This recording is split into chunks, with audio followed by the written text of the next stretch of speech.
L'histoire du printemps bascule en 1905.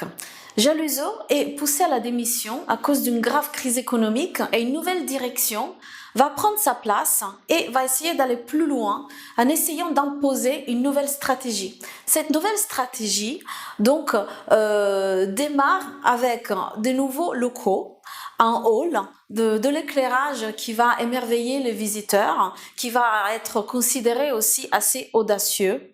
On aura compris que l'histoire du printemps est pavée aussi d'idées considérées audacieuses, voire scandaleuses pour l'époque.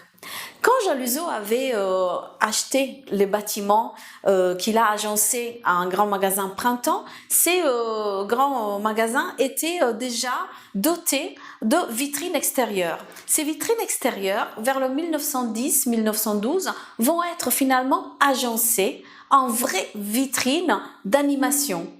Avec le début de la Première Guerre mondiale, ils vont commander des mannequins spécialement conçus pour les vitrines du printemps, qui se différencient complètement des mannequins qui étaient à l'époque utilisés en boutique. Et ces mannequins vont être animés, vont être utilisés pour créer des vraies scènes animées à l'intérieur des vitrines.